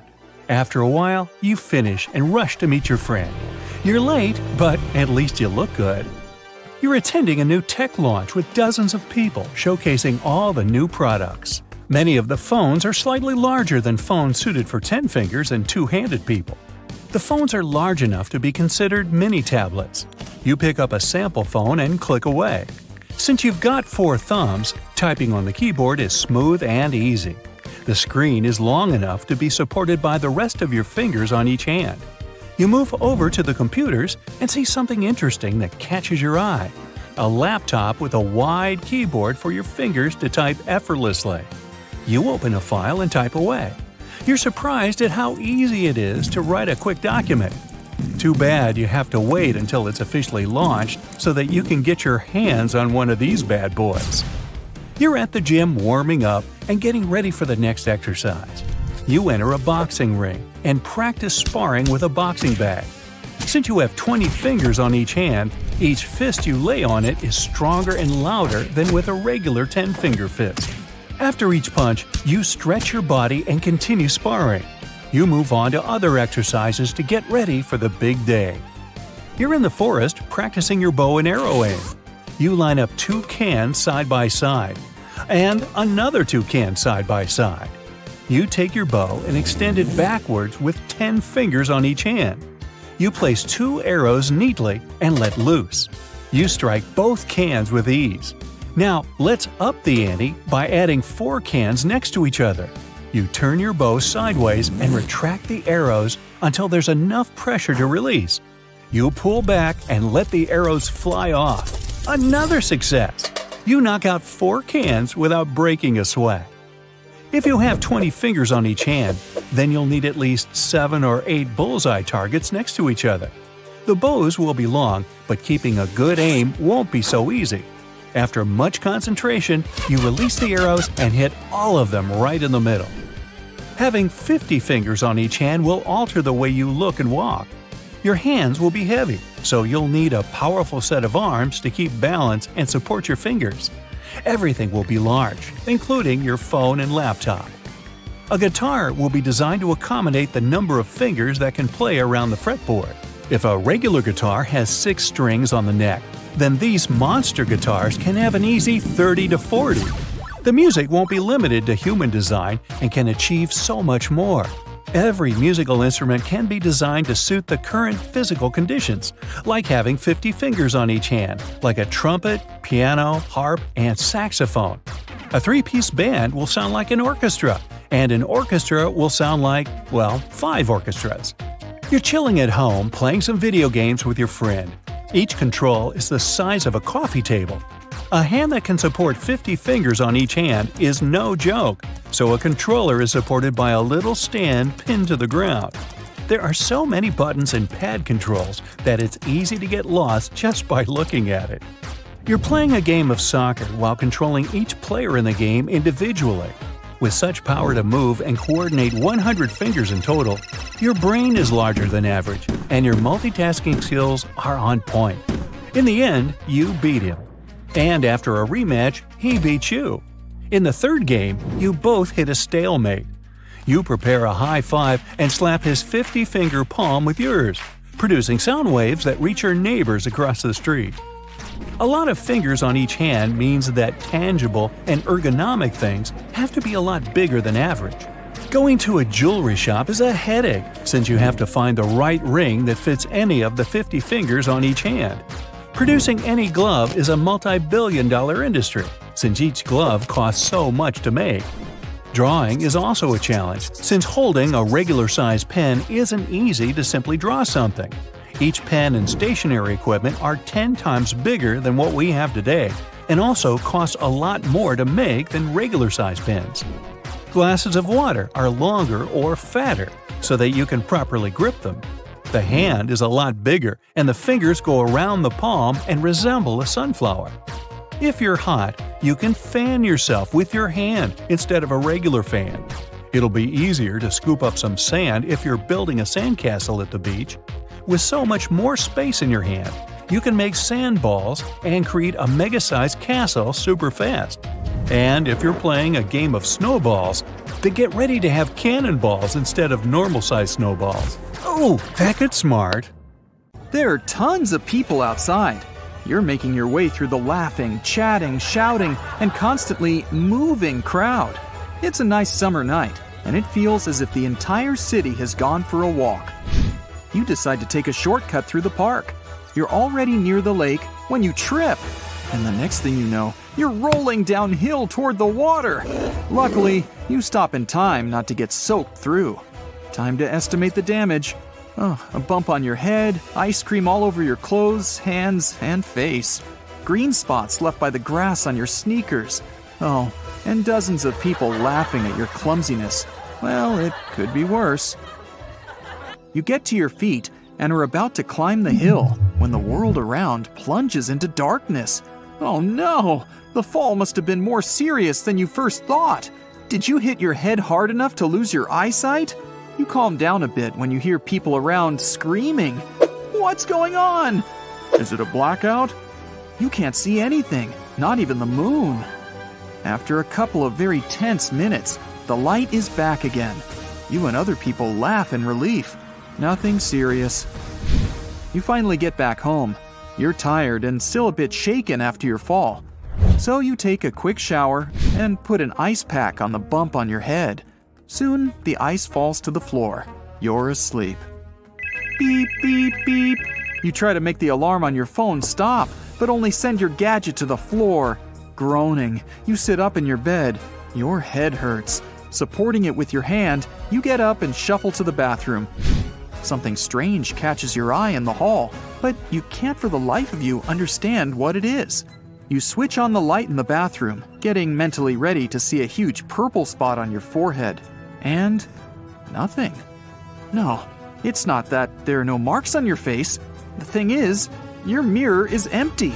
Well, not exactly. It just doesn't reflect you. You giggle. It sounds nervous. You come closer to the mirror. Nothing. You move farther away. Still nothing. Must be broken. That's when it hits you. Mirrors don't break. At least, not this way. If it doesn't reflect you, something must be wrong with you. You've got two plausible theories. One, after hitting your head, you fell into the lake and never got out, and now you're a ghost. Two, during the blackout, a vampire bit you, and everyone knows that vampires don't get reflected in mirrors. You visibly shake yourself. What are you even thinking about? Neither ghosts nor vampires exist. There must be something wrong with the reflective layer at the back. You try to look behind the mirror, but only hit your nose against the glass. You run to the bedroom to check your floor mirror. Empty. 3 minutes later, you discover that no mirror in your apartment reflects you.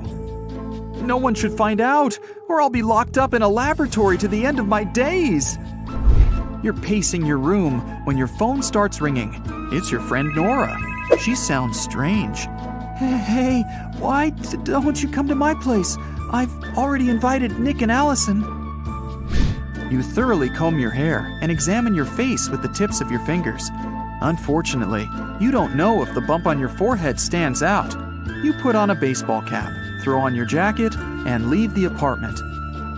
The streets look deserted, to put it mildly. Instead of the usual morning crowds, there are only a few people, and they look as if they're sneaking around. You're crossing a normally busy road when it hits you. There are almost no cars.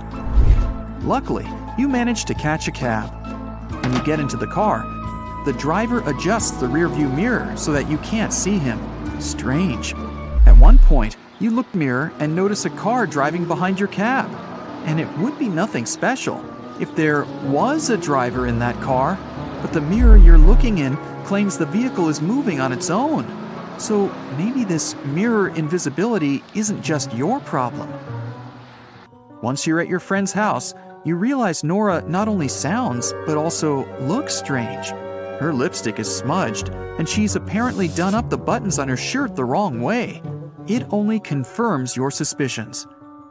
When your other friends come, they look no better. Nick's hair is a mess. Allison has some toothpaste on her cheek. It seems as if each of you is trying to behave nonchalantly, but fail miserably.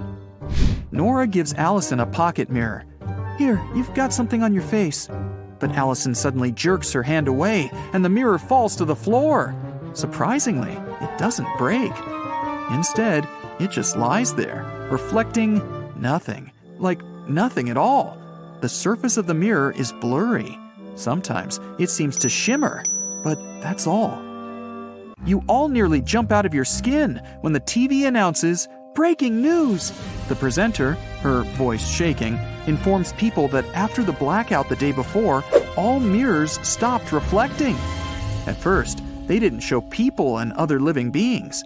But just an hour ago, they turned into broken TVs, just shimmering and flashing at random times. After several moments of stunned silence, your friends start talking over each other. The shocking news and all the noise make your head hurt even more, so you just get up and leave. What you see outside makes you stumble. You spot at least 3 car accidents. Several cyclists are shouting at each other. A man is sitting on the sidewalk next to his fallen motorbike. Side and rear view mirrors have become useless all at once, and it's caused a wave of road accidents all over the place. You get home and are about to enter the elevator, but when you look inside, you see the large floor-to-ceiling mirror you used to like shimmer and flicker. You shiver and take the stairs. In the morning, your mirror still doesn't reflect you. This makes shaving a challenging and tricky task. In the end, you give up and decide to start growing a mustache and beard. At that moment, you don't understand yet how the absence of mirrors will complicate your life. Hairdressers and barbers are in extremely high demand. Makeup producers, on the contrary, lose tons of money every day. Beauty products are no longer popular. Applying makeup is so difficult these days that most people have given it up altogether. With no mirrors around, most people have started to eat more and have gained a bit of extra weight. They don't want to follow strict diets. Fewer and fewer people stress about their appearance. They become more self-assured and begin to appreciate their personalities more.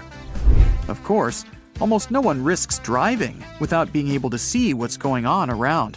Even if people do drive, they move extremely slowly. No wonder. You need to stick your head out of the window all the time to make sure you won't cause an accident. Some drivers ask their passengers to do this.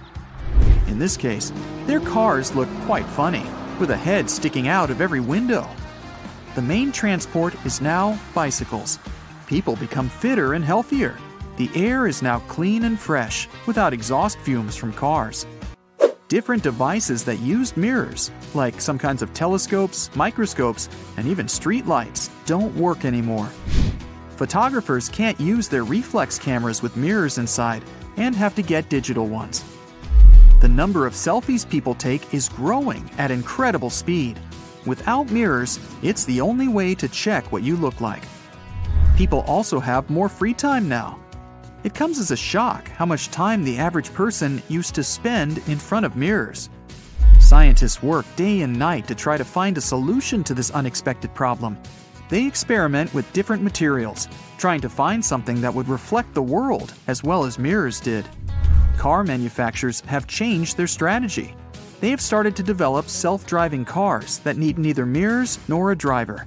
They interact with other cars on the road, and their passengers can simply relax in their seats and do whatever they want. How are you dealing with this situation? Well, you've grown an amazing beard, and now you look like a Viking. Thanks to lots of walking and cycling, you're muscled, suntanned, and energetic. You definitely don't regret this whole mirror situation. You know what? Every species on the planet needs to adapt to the world around it to survive. Human beings are no exception. We didn't exist millions of years ago. The oldest skeleton of a modern person ever found is about 196,000 years old. But even in this relatively short period of time, our species has evolved a lot. In fact, we've never stopped evolving. At least that's what some scientists think.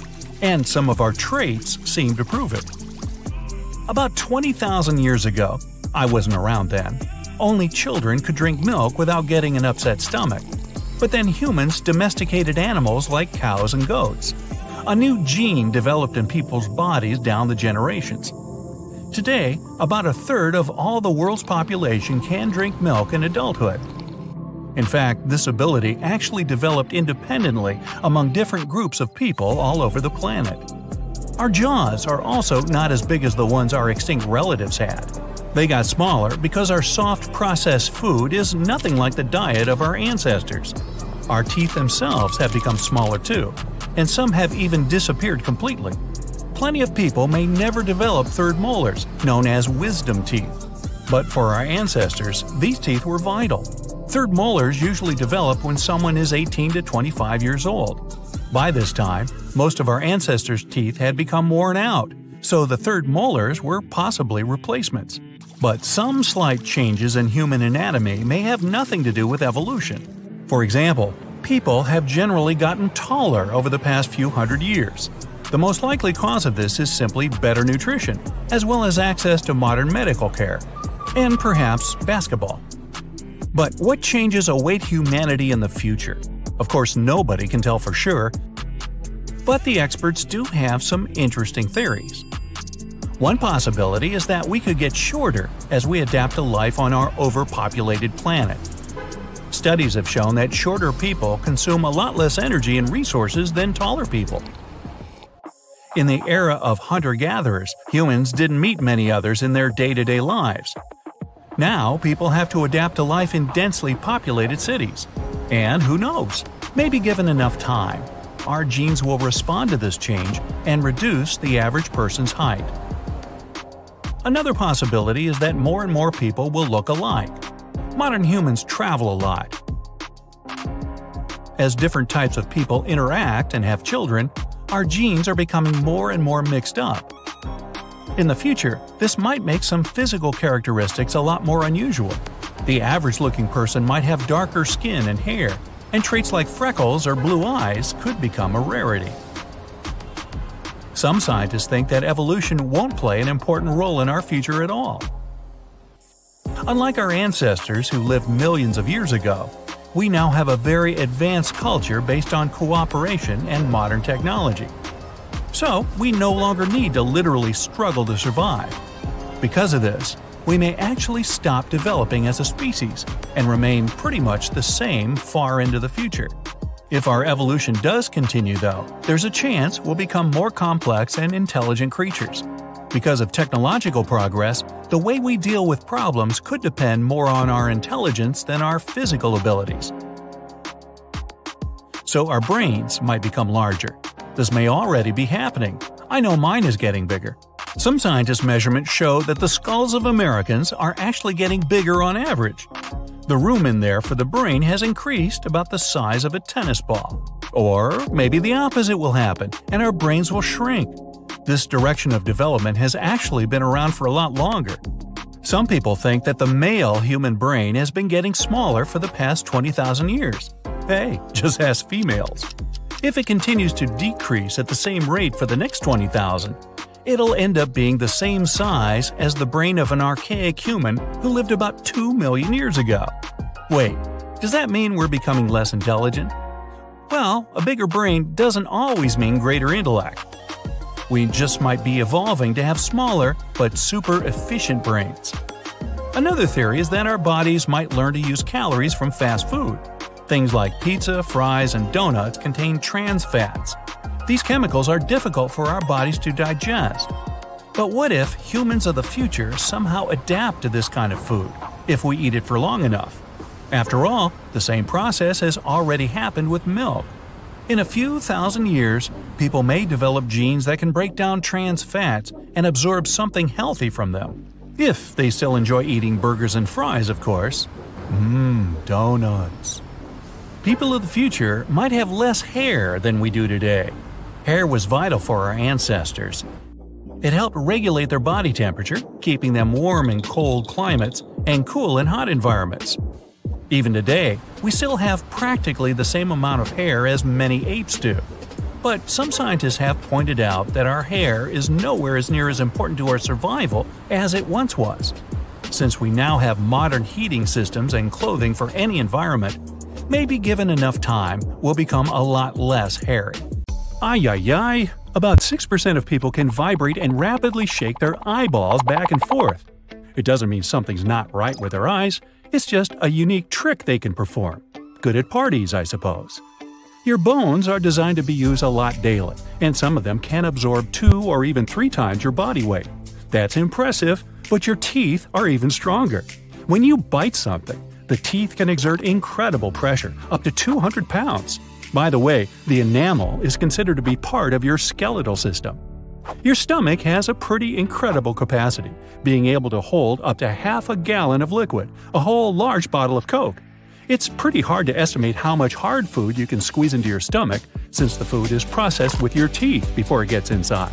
There's definitely not enough room for a turkey, but a good-sized chicken will probably fit it. Whenever you rotate your hand, the bones inside it actually intersect. Grab your hand and verify it. Yeah, not very useful. Now, show me where your stomach is. If you're pointing at your tummy, sorry, but it's wrong. It's up here, hidden between your ribs. Fun fact about bones. You know that your body is about 60% water, right? What's new here is that your bones are in this too. About 25% of the human bone mass is made up of water.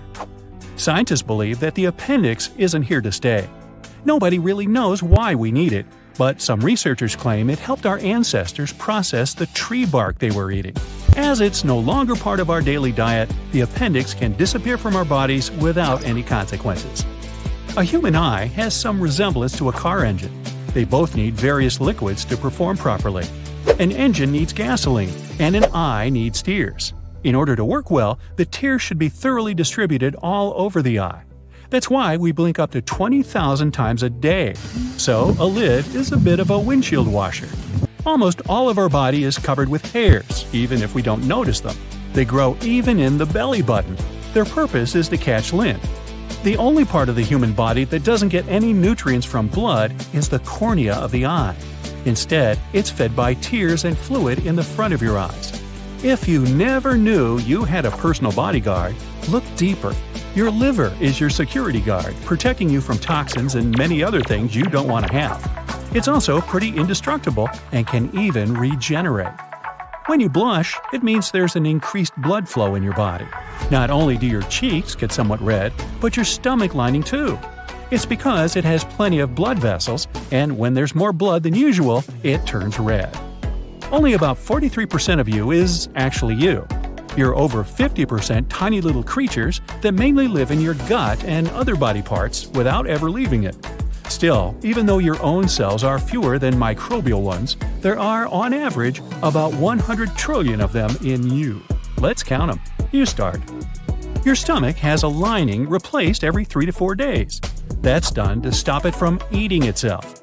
The digestive acids we've got can be pretty damaging. One thing that surely rests while you're sleeping is your nose. You just won't smell anything nasty in your sleep. The thing is that your sense of smell basically deactivates at night. If there's some really terrible smell in your bedroom, you won't even be bothered. We can accidentally digest small objects, such as plastic items, glass, coins, and many other small objects. They pass their way through the digestive tract within 48 hours. Really, just trust me on this one. You have better things to do. Scientists used to believe we could distinguish about 10,000 smells. Nope. Recent research showed that people were able to distinguish more than 1 trillion smells. We also remember them better than anything else, and smells can even evoke some distant memories. We can digest tiny quantities of plastic, but the human digestive system can't really bear grass.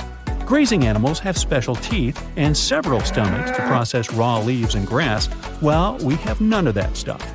But don't feel bad. Among mammals, only humans can always walk on two hind limbs and keep that posture for their entire lives.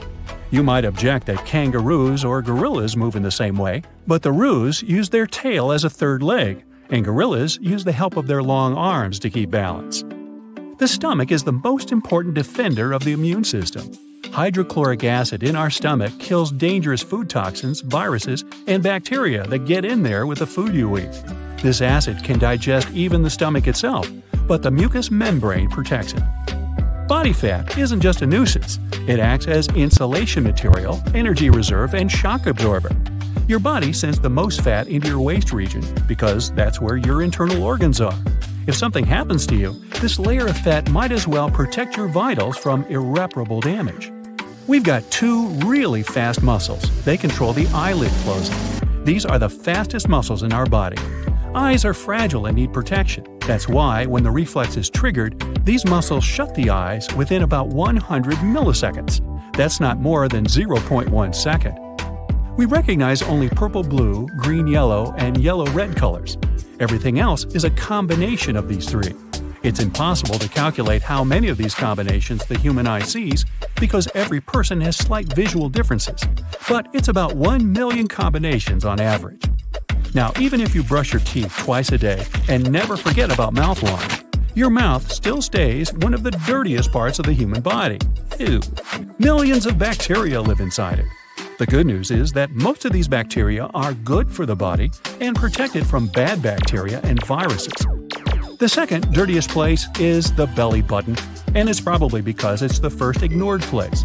The thing is, we don't really use them after we're born, so this forlorn area accumulates all kinds of germs, sweat, and dirt.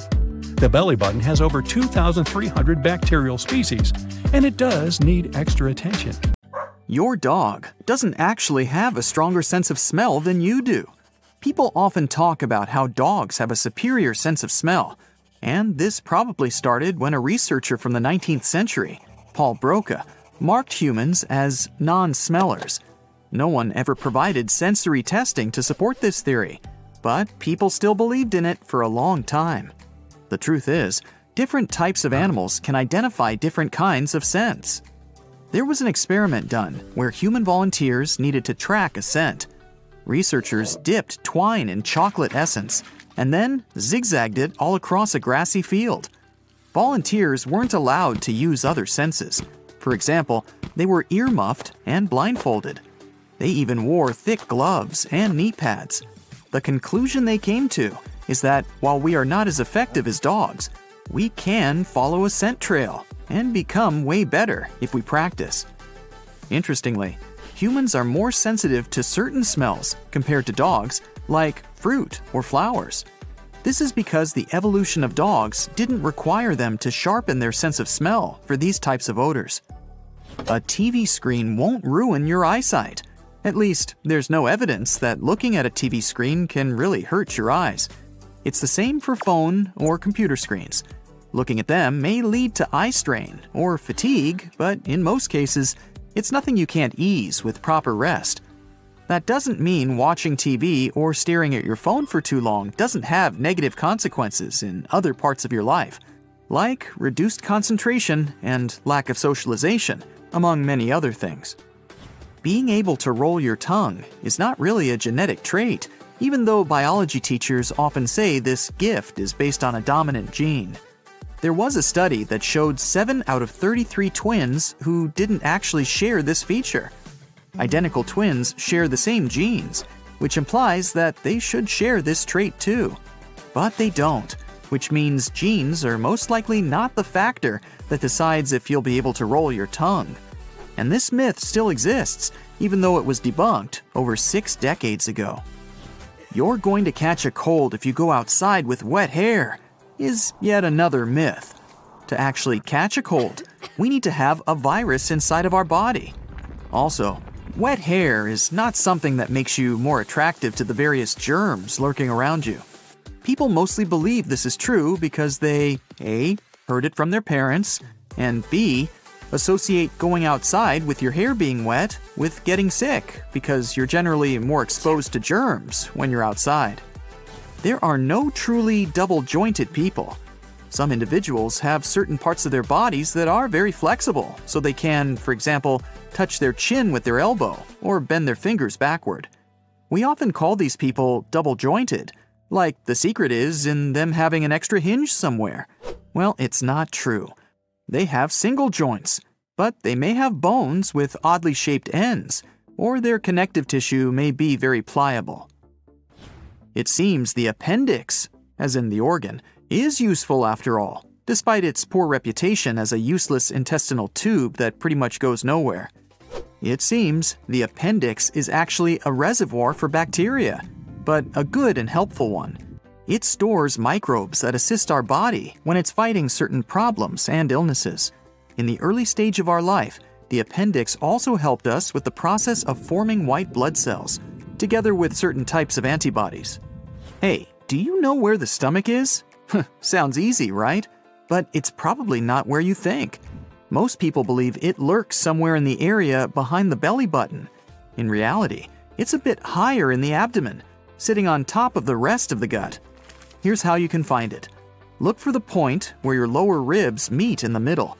Now go down approximately 3 finger widths, and then 3 to your left. Now you're supposed to be right over the center of your stomach. You don't have taste sections on your tongue. The tongue map probably showed up at the beginning of the 20th century because scientists found minute differences in how strong a taste had to be in different areas inside the human mouth to actually register. This study created a myth that each part of the tongue was responsible for different tastes. In reality, all types of taste buds are spread across all areas of your mouth, and they can detect each taste. This includes umami too, which is now accepted along with the usual 4: sweet, salty, bitter, and sour.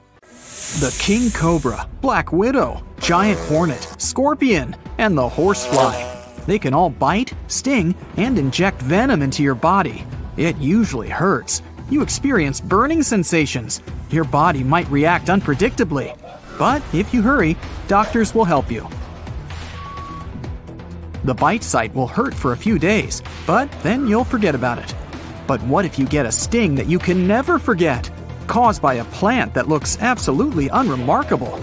You may not even notice touching it, but your body will react immediately. Just being near this plant can cause choking and coughing. Your eyes will start watering. But if you accidentally touch it, well, the pain will last for several days, weeks, months, or several years. Even after a long time, this unpleasant feeling can return at unexpected moments. You'll remember coming across this plant for the rest of your life, that's for sure. And this is not a cactus with sharp needles I'm talking about. Neither is it poison ivy. At first glance, this is an ordinary green bush with broad leaves. The good news is that this plant only grows in particular areas in Australia. It's called the Gympie Gympie. Gold miners discovered it in 1860 near the town of Gympie, and most likely it was an unpleasant find. Before you go to the forest to search for this plant, you need to put on a protective mask, and you'd better opt for a gas mask or respirator, thick clothes, and sturdy boots. Tuck your pant legs inside your boots, wear protective gloves, and you're all set. You don't have to go far into the wild. This plant grows on the edge of the forest, next to streams. You pass by some trees and come closer to the water. Here, in a dense thicket, you notice this dangerous bush. It can grow up to 10 feet tall, and its dark green heart-shaped leaves with jagged edges can grow up to 1.5 feet wide. This plant can easily be confused with nettle or burdock. The only thing that can help identify Gympie Gympie is a thin layer of fluff covering its leaves. It's like it's encouraging you to stroke it. But don't fall into this trap. This is not fluff.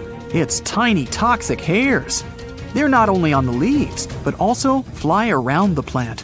If you remove your gas mask, you'll feel as if ground pepper has got into your nose. You'll have an uncontrollable sneezing fit. Your nose will itch. It'll become difficult to breathe. Your tongue will swell. Your eyes will feel as if they're on fire. And if you stay there for some time, this plant will seriously damage your health. For many years, the Gimpy Gimpy caused huge problems to loggers and hunters. Even when they knew about its existence, they often accidentally touched it while working. This was enough to make people sick for several weeks. There were cases where sting sites hurt for decades. One man said he felt pain for 2 years after touching the plant. He experienced extremely unpleasant sensations every time he took a cold shower. People compare this feeling to the sting of 30 wasps simultaneously. And the worst thing is that doctors can hardly help in this situation. Even an old dried leaf lying on the ground presents a serious danger. You can drop your phone or glove, try to pick it up, and accidentally touch the Gimpy Gimpy leaf.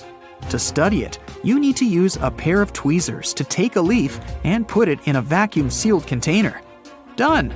Now you can transport your sample to the laboratory and reveal its secrets. The Gimpy Gimpy is one of the 6 species of stinging trees native to Australia. It grows in the sun, surrounded by other plants. And, most surprisingly, there are holes in its leaves.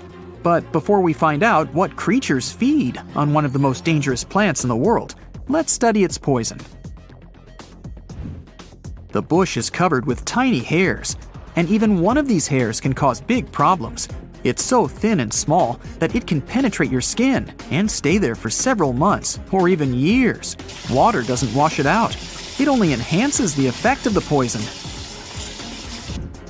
A tip of the hair opens up when it comes into contact with some surface. Then it injects a potent toxin. After that, you feel a burning sensation. Half an hour later, the feeling gets worse. Your skin starts pulsating and turns red. You never know how long the effect is going to last. It all depends on the number of hairs you've come into contact with. But what precisely is this toxin? How can it cause so many problems? Scientists still don't know for sure. They can't say which components of the poison cause the burning. The effect of the toxin lasts for a long time. High or cold temperatures don't stop it. After a few years, you can put pressure on the affected spot and feel that the poisonous hairs are still there. Pluck one leaf and throw it on the ground. Then come back 100 years later and touch this leaf. You'll feel the unpleasant sting again. The botanical samples of the Gimpy Gimpy still remain dangerous in many laboratories. With such toxic leaves, Gimpy Gimpy may be the most protected plant in the world. But some creatures still feed on its poisonous leaves. So, when someone is lying, their nose gives it away. And no, it does not grow longer. You haven't seen mine. It turns out that when a person lies, the temperature around their nose, as well as the inner corners of their eyes, rises. So, imagine you're on a first date, and the person tells you something hard to believe. You whip out your thermometer and take the temperature of their nose. Then they take your temperature, and back and forth it goes all night long. Actually, there are better things to do, but I'm not going to spoil it for you. Women's hearts beat faster than men's. The average male's heart rate is between 70 and 72 beats per minute. At the same time, the average for women is between 78 and 82 beats. This is because women's hearts are generally smaller than men's. The female heart pumps less blood with each beat, so it needs to work a little harder to keep up with the male's. Your lungs are one of the largest organs in your body. Their total surface area is almost the same as a tennis court. And the total length of the airways running through them is similar to the distance from Chicago to Las Vegas. And all this manages to fit inside your body. Now, nerve impulses your brain sends travels at a speed of around 170 miles per hour. That's as fast as a high-speed train. The amount of food consumed by the average human in their lifetime weighs as much as 8 Asian elephants. It's unsurprising that we spend around 4 years of our life eating. Ooh, tongue twister. 8 Asian elephants, 8 Asian elephants. Now, we shed our skin as it's actually food for fungi, bacteria, and other stuff we definitely want to stay away from. We get rid of around 600,000 particles of skin every hour. That's why they call me Dusty. Your eyes get their color from a pigment called melanin. Brown-eyed people have more melanin than those with green eyes. The blood in your body travels 4 miles per hour, and it reaches your brain in just a few seconds. Some people can hear the sounds of their eyeballs moving. Ooh. It's a rare condition called canal dehiscence syndrome. It causes every single sound inside the body to be amplified. One man described it as hearing his eyes scratching like sandpaper every time they moved in their sockets. Wow. Then I guess watching a tennis match must get really loud. When you see a person smiling at you, you know how it feels, which can make you do the same. The same is with yawning. It's also some sort of unconscious way our brain makes social bonds with others that are yawning. Wisdom teeth used to have an important role. They were the third set of molars we used to mash meat and other firm food in our mouths. When our brains got bigger and we started eating softer food, jawbone structure changed, which means we didn't need wisdom teeth anymore. And that's why we've dumbed down. Nah, that's not why. When you're awake, your brain produces electricity. The actual amount is between 15 to 25 watts. That's enough to power an LED light. The electricity comes from the brain delivering millions of messages around the body every single second. These messages are how your brain tells your arms to move, for example. Think of your body as a super speedy highway for electrical signals. Your teeth are the only part of your body that can't repair itself. That's why dentists were created. But the enamel they're covered with is one of the toughest things in the human body. Now, scientists have noticed that people with bigger pupils are better at problem solving. Bigger pupilled individuals, yes, that is a legit word, can also focus better and ignore distractions, huh? Even their memory is sharper. We don't know the reasons for the phenomenon yet, but many people think it's because the pupil is linked to a spot in the brain that initiates your mental abilities. What? Humans can use echolocation just like whales or bats. Some blind people can get information about their surroundings in some sort of flashes in 3D perspective and have a strong sense of texture and density. They get information with sound waves. Our brains process those differently than light waves. Echolocation uses certain brain parts sighted people use for vision. Wow, this guy has gained international fame for its, not-so-attractive looks. But it was an unfair competition. I'm talking about the one and only blobfish. This thing was once on display in an aquarium, looking like a gloopy, slimy, blob. But underwater in its natural habitat, it looks like any other normal fish. It's a deep-sea dweller living off the coast of Australia. The blobfish thrives at around 3,000 feet below the surface. At those depths, the pressure is 120 times higher than what you and I are used to. In fact, only robust submarines can go that deep. This droopy creature doesn't have a skeleton or much muscle. Instead, it has jelly-like flesh to combat the extreme underwater pressure. You also won't find a great white shark in any aquarium you go to. In the past, many have tried adding great whites along other sharks in their tanks, but it never worked out. They'd stop eating and even struggle to swim. Doesn't make for great business either. It's too costly to keep the great white because a large enough tank will need millions of gallons of water. These fish don't like staying in one area for long. They prefer open waters where they can swim vast distances. We haven't seen one in captivity since the 1970s. The saola, better known as the Asian unicorn, was just discovered in 1992. It lives on the slopes of the Annamite Mountains between Laos and Vietnam. It looks like an antelope, but genetic tests show it's more closely related to cows. The saola is one of the rarest large mammals in the world. Surveys estimate there are just 70 to 750 left in the wild. Yeah, that's a pretty big range.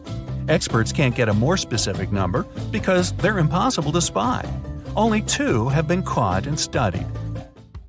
On to the unicorns of the sea, narwhals. There are more than 80,000 of these creatures, but they're still near threatened. They've got long, narrow tusks protruding from their heads. This unicorn-like tusk is actually a tooth that can grow up to 10 feet. They belong to the whale family, but unlike their relatives, they don't migrate. Narwhals spend their lives in the Arctic waters of Greenland, Canada, Norway, and Russia. They live up to 50 years in the wild, but they can't make it in captivity. So, if you want to see one in real life, the zoo isn't the place to look. Unlike other creatures on the list, swallows are very common. You might recognize this pretty bird from those gorgeous blue feathers running from their head to tail. Even though they're one of the most widespread species, they're not suited for zoos. They eat on the fly, literally, and catch their food in the air, which is why they only feed on flying insects. They need to live in large aviary structures with plenty of flying room, and most zoos can't provide that. You'll find plenty of lowland gorillas in captivity. The same can't be said about mountain gorillas.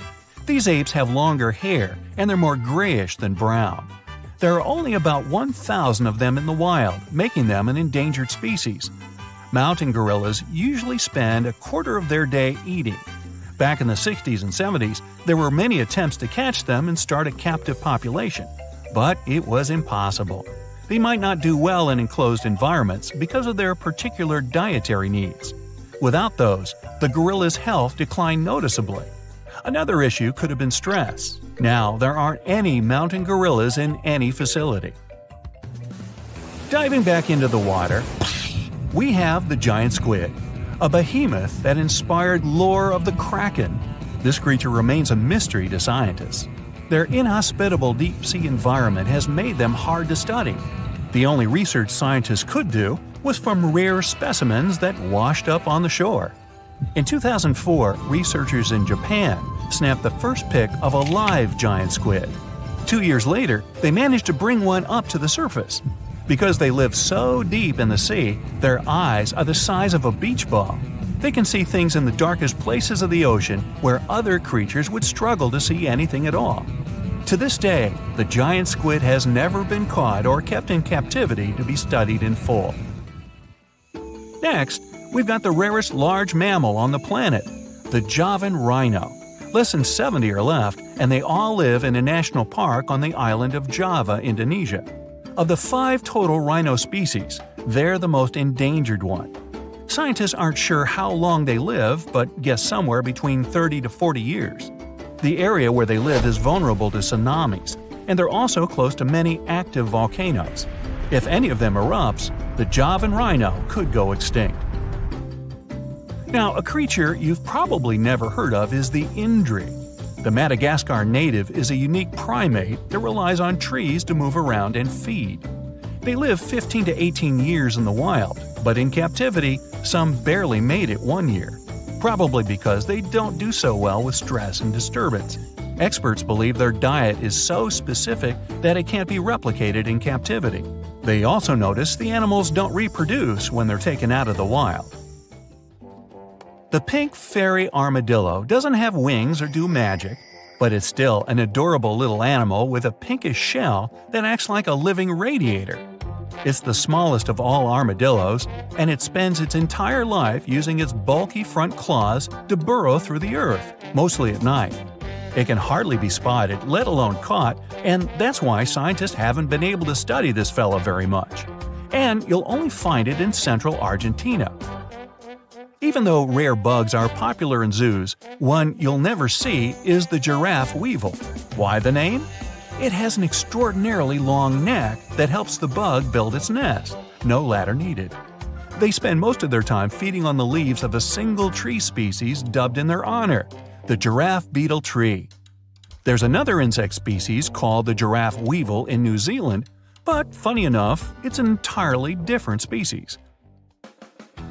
Straight from the deepest part of the earth comes the Mariana snailfish. It thrives at 26,000 feet below.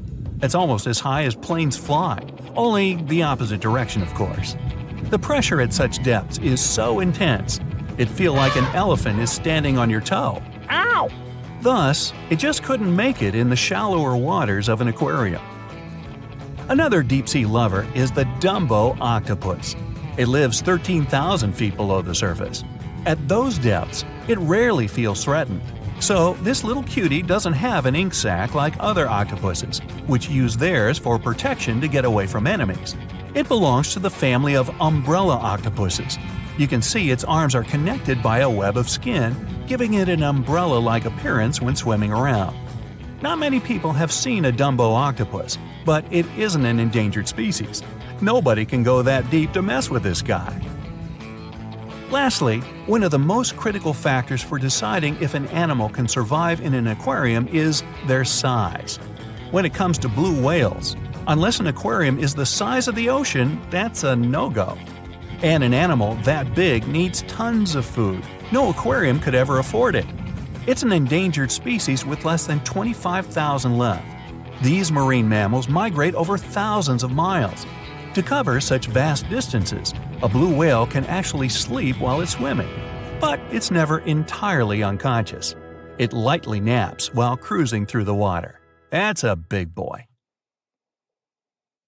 That's it for today. So hey, if you pacified your curiosity, then give the video a like and share it with your friends. Or if you want more, just click on these videos and stay on the bright side.